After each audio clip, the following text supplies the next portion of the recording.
Nope. Good afternoon. How are you doing, sir? Never been better my whole entire life. Awesome. You want to set the stage, introduce yourself, and introduce what Well, you're my going to do? name is John Arch. I'm a child of the Go in the shadows. Arch family and the Gorsuch family. And we're going to go on a little expedition today to see if I can point out the burial sites for my ancestors. The Gorsuchs are in St. Augustine Cemetery in Shaler Township, and the Arch family are interred in the St. Barbara Cemetery out in Bridgeville. If you're ready to hit the road, we can go. Let's do it. Uncle John, we're at St. Augustine Cemetery. Tell us what we're going to find. This is in Shaler Township. This is where the Gorsuch family were interred. I know my grandfather is in an unmarked grave. He died in, I think, 1902, and his family didn't have the money to put any proper memorial for him. And then when Grandma Gorsuch died in the 1930s, she has a nice big stone. And I think we ought to go up there and see if we can find that stone. Awesome. Thanks.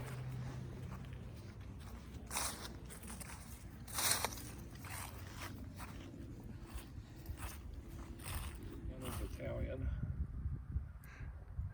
He obviously survived the war. Yes. He died in 65. I think he was gassed or injured or something like that because he... Give me, what do you know? Well, she died in the 1930s, I know that. I have a picture of her laying in her casket. It was taken in the house that she lived in. The house was right across the street from Zaleski's funeral home on 44th Street in Lawrenceville. And I have the pictures of her. And I think I also have the memorial book for when she was laid out with all the names of all the people who visited. So she died before you were born, right? Yeah. You're 39? All of my grandparents were dead before I was born. That's too bad. And I talked to my mother years ago about getting a small stone to put on her father's grave up there, and she thought that would be a silly expenditure. And she said what they did when Grandma died is they took some of the soil from up where he's buried and brought it down here and mixed it in her grave. So it's sort of a ritualistic uniting the two of them. And that grave is where? It's just right there. Mm-hmm.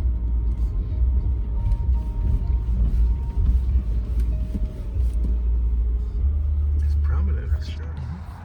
Well, here's where my uncle that I never knew is buried. He was born in 1995 and died in May of 2011. He drowned in Chartiers Creek. And how that happened, I don't know. And someday I'm going to stop at the Carnegie Library and look at a newspaper for those dates. And here's where my grandfather is, and my grandmother. He died in 32, she died in 36, and my guess is that maybe they bought this stone after my grandmother died, but who knows. What was his occupation, do you know? He was a butcher. He's a butcher? Yeah. Did he have any kind of famous recipes that we would know about? Yeah, Smirdel's Kvassy. Oh yeah? He's the man that brought that recipe over from the old country. I thought so. And it's nationally famous now. You can buy it almost anywhere. And then Mr. Smirdel's name is on it. And here's an uncle who's buried here also, Uncle Henry. I remember him. He was my godfather. And he was 45 years old when he died. He died in Mercy Hospital. And I remember as a kid going over and sitting in the car while my dad went upstairs to visit with him.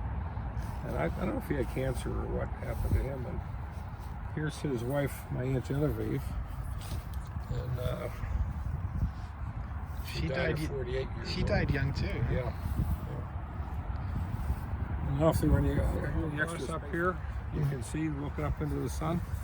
That's visible from Interstate 79.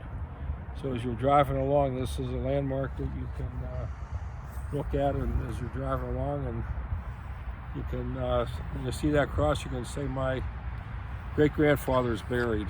That's good under to that know. cross. That is awesome to know. I didn't realize. My father was born in 1900. He was born on a little side street off of Troy Hill Road, going up towards North Catholic. The house is still there that he was born in. He was baptized at what happened St. Wenceslaus Church, right near the 16th Street Bridge. And grandfather was a butcher by trade. And a few years after 1900, he bought a butcher shop in Spring Garden. He bought it from a German man who said he was going out of the business, but the man turned around a couple of months later and opened up another butcher shop right down the street from my grandfather's shop. And of course, he took back all of his old customers, which really screwed my grandfather. So with that, as he was discriminated against as an immigrant, and everybody always discriminates against immigrants, he then moved out to Moon Run in 1910. And in 1913, they bought the farm that we sold off the last bit of that farm, I think around the year 2000 or the year 2005. So that land was in the family for almost 100 years. Wow.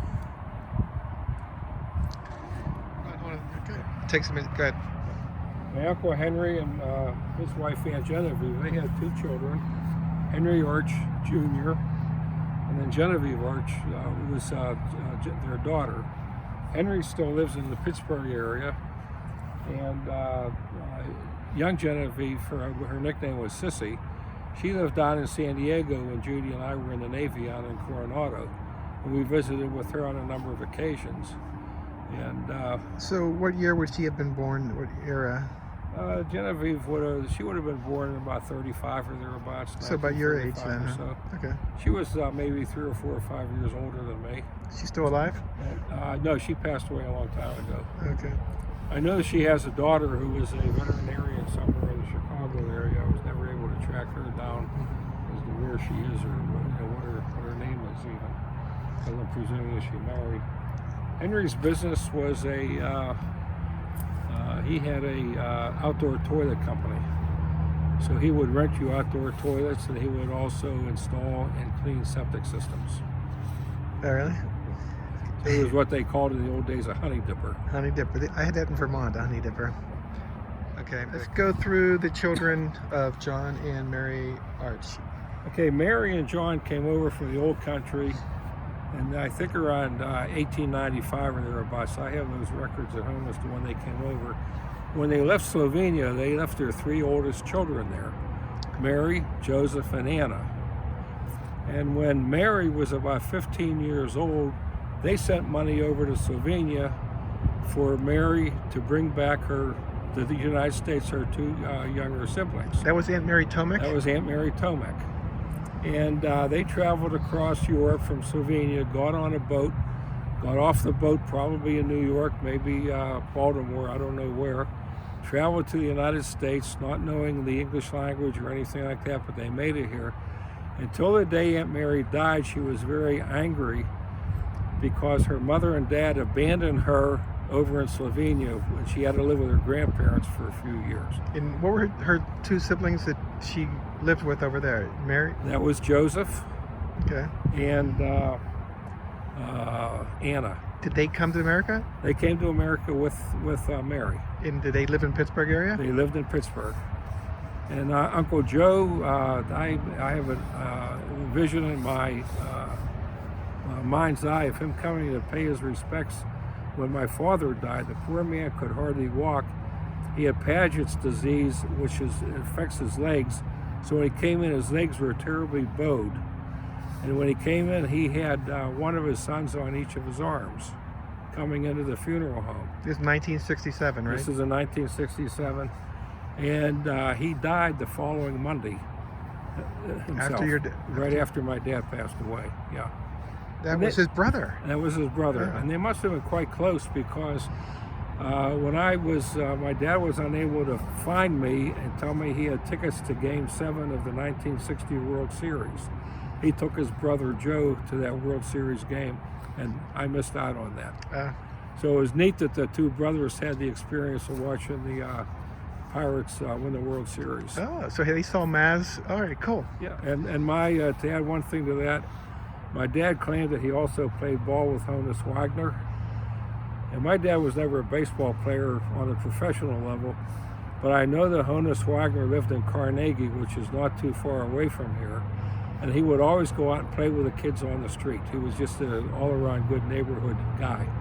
So if my dad said he played ball with Honus Wagner, I'm sure it was maybe on a vacant lot or on the street down in Carnegie. All right. When he was a kid. Very good. Those three, Mary, Joe, and from the Slovenian-born Yeah, side? Mary. No, I'm going to go through them quickly. Okay. Mary, Joe, Joseph, and Anna. And Then when they came here, we have John, Francis. John died. Then they had Francis, female Francis. Oh, okay. There was a daughter by Oh, the name of is that Francis. Franny? That was Aunt Frances Diak. Okay. And then Uncle Henry. And there were 7 of them. So we are sitting on the old family farm. This is in Robinson Township, this little coal mine patch town of Moon Run. There was a coal mine here a long, long time ago, and my grandfather, John Arch, and his wife, Mary, moved out here. And sometime before, around 1900 or thereabouts, maybe a couple of years after that, it was maybe 1910 when they moved out here. And in 1913, they bought the land that we're sitting on right now. It fronted on Steubenville Pike, which is in front of us. Steubenville Pike was the main road going from Pittsburgh, PA to Steubenville, Ohio, and it was a turnpike road. And across the street from us, where we're pointed straight ahead, there had been the township grade school. It was located right there. It was a great big square wood frame building, probably had 4 classrooms downstairs and 4 classrooms upstairs. And they widened the road back in the 1940s or 1950s. And when they widened the road, it was almost 2 feet away from, no more than 2 feet away from the school. Behind us where we are, they had built with a high school. There was a hill here that they leveled off. And the high school was up on the hill, probably 40 or 50 feet higher than where we are now. And right to the right where I'm going to take you out and show you, there was a old war monument, a couple of war monuments here from World War I and World War II. My father's name is on the World War I monument, and the other World War II monument has a globe on top of it with an airplane flying around the globe. I don't know what kind of a plane it was, a B-24 or something like that. After my grandparents bought this farm, the school district, the township, took several acres of the land from them to build a school. There was a red brick school that was up here on top of the hill. That has since been demolished. And then to the right of where we are is where the entryway was to the farmhouse, the old farmhouse. It was a white frame house. I remember visiting there when I was a kid. Next door to it was the old butcher shop because, as I mentioned earlier, my grandfather was a butcher.